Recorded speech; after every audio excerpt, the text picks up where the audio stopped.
Hey guys, good afternoon. Welcome back to my channel. My name is Lerato Sebata.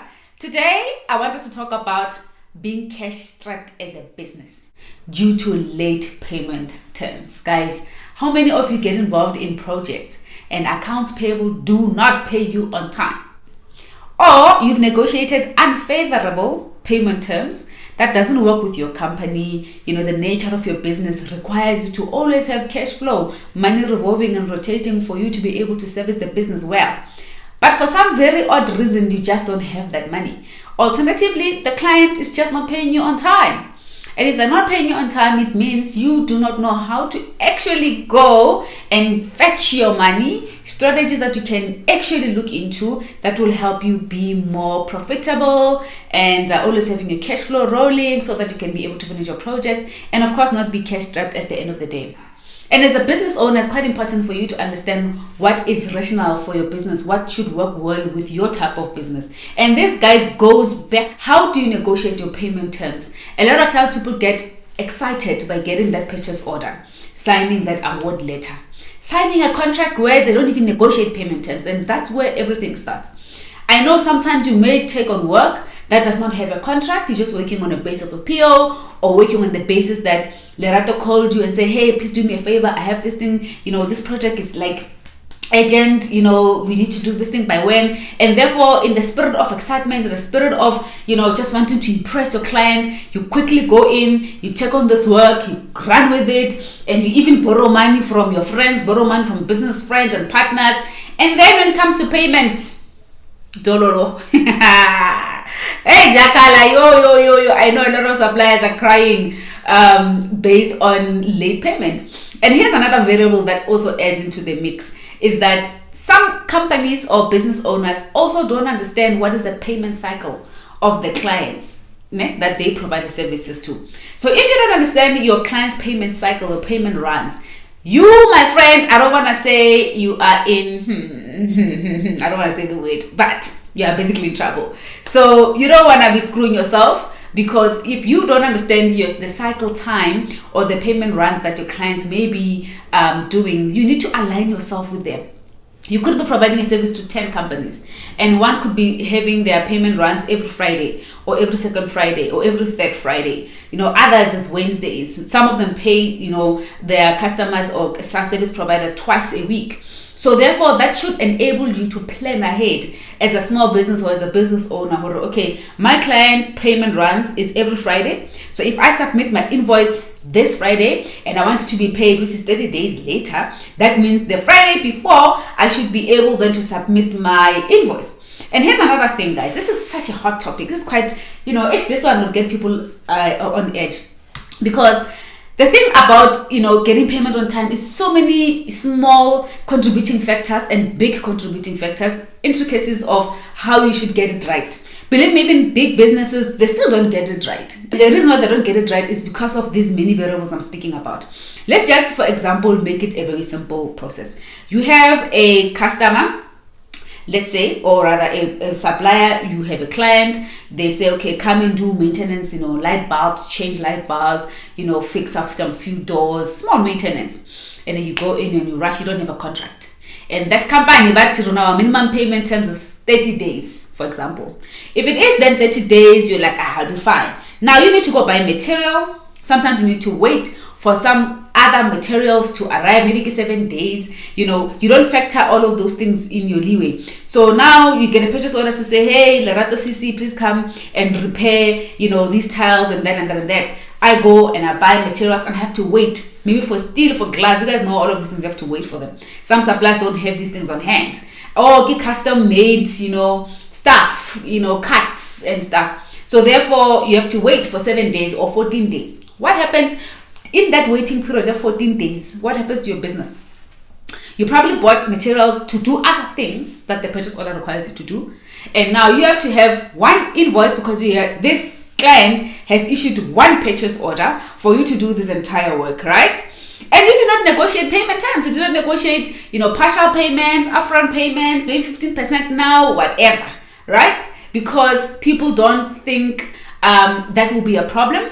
or for some reason we don't foresee these things, that there might be a contribution to our cash-strapped, type of contributors, right? So now you are waiting for 15 days for a class to arrive, and then you come and install. You've already lost 2 weeks, right, in you having to finish this job and invoicing in time so that you can get your payment right within 30 days, for example. So by the time you finish doing this work, maybe client has complained, maybe someone internally, like a risk manager, must come and assess your work, health and safety manager must come and sign off.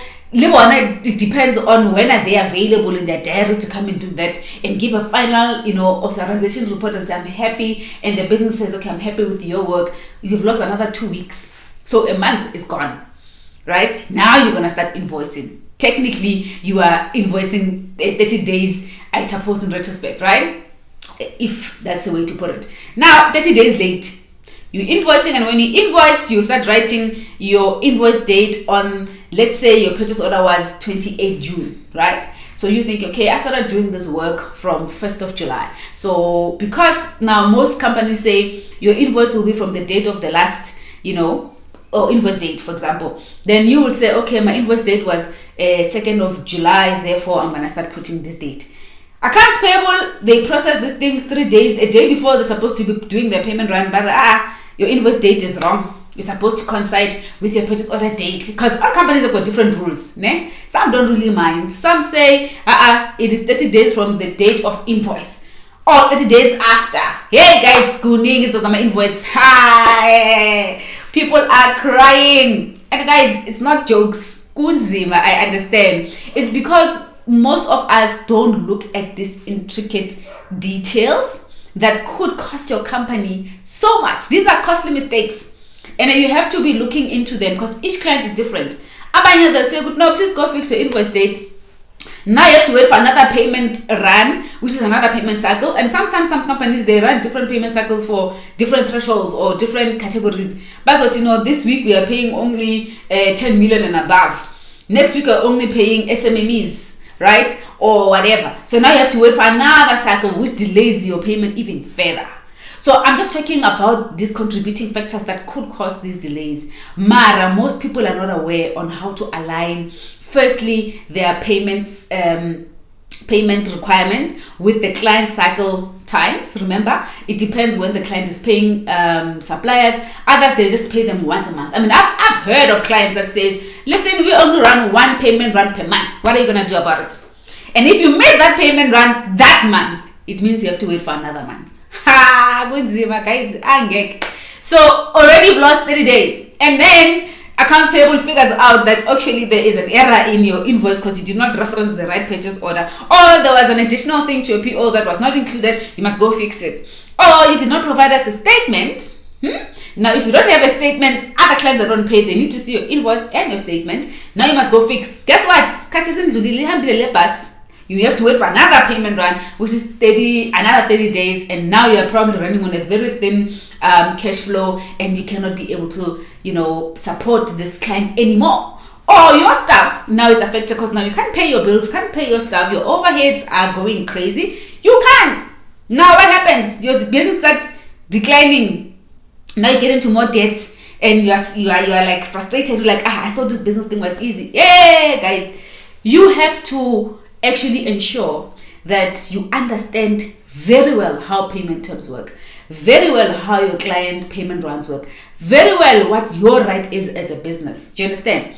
And I'm just going to tell you guys just quick things that you need to look into, or rather just process within your negotiations with the client in you getting your payment on time. So the quick one I have here is always negotiate the payment terms. Don't be intimidated. Payment terms here is 30 days. Do not be intimidated. In fact, the law allows that SMMEs and EMEs can be paid in 7 days. Some of them 15 days. Right? Push for that. Push on your PO. Say payment terms in 7 days from date of accepting. Due date. Write the due date is this day. And then the conditions that are your purchase order conditions. After signing and approving this purchase order, you agree to the terms that are associated with this PO. So most buyers, guys, they don't read fine line. details. So believe me. Now, I know some of you may challenge me and say, hi Lerato, those things don't work. We've tried that. These people do whatever they want to do. Companies do whatever they want to do. Yes, I would not say no, because some of them they don't, and some of them you have to push harder. But here's a strategy I can give you for you to be able to not find yourself in that position. The first thing is that on your invoice, you have to add interest. National Credit Act allows that you can charge at least 2% interest per week late of your unpaid invoice, right? But if you don't mention that on your invoices or somewhere in your terms and conditions, contract or PO, there's a problem. So you have to write that so that you are able at least to accumulate interest. Just like credit card, if you don't pay a credit card, you're gonna get fees. You're gonna get, you have to pay, right? Any debt you basically don't pay on time, you are accumulating interest. So the client has to know, and there's a consequence, right? A lot of times in the contracts also, there is a clause for payment terms. Some of them are really short, some of them are really extended. Read them properly and make sure it favors you as a business to say, in as much as my statements may be an issue and whatever, but you as a client, you must be held accountable. So that's one thing. Add your 2% increase per week late if your client is not paying on time. Whenever they pay, at least they'll pay with an interest than nothing, right?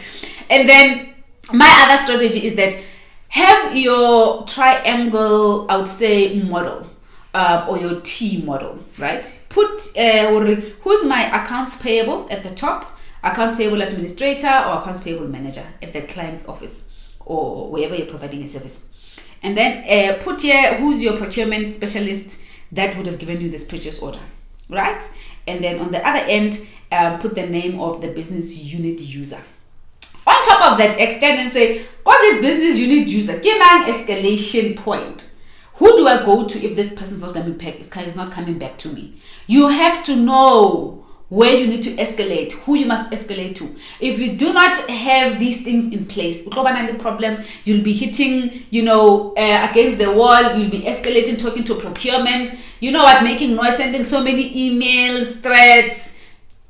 This procurement person has power.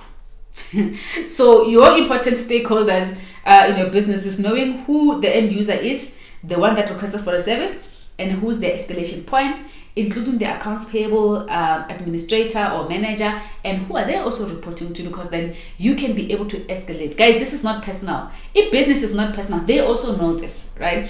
Every corporate organization has KPIs on when to pay customers, suppliers, and performances and whatnot. So if you as an organization not held accountable internally, their KPIs to do that, they won't know if you don't escalate and don't talk about it. So yes, you might think, how complain about that, they start taking off the list and whatever. That is the risk that comes with any business. But what is more worse, having so many people that are looking at you, going to CCMA to complain that you're not paying them on time, you having to accumulate debt on debt on debt because your customer did not pay you on time, then you just having to call somebody and say, hey, my invoice is 30 days late, come on, do something. That's better, right? And they'll probably respect you for being bold and being brave and courageous. And tell them it's not personal, it's just business. You are literally running on low.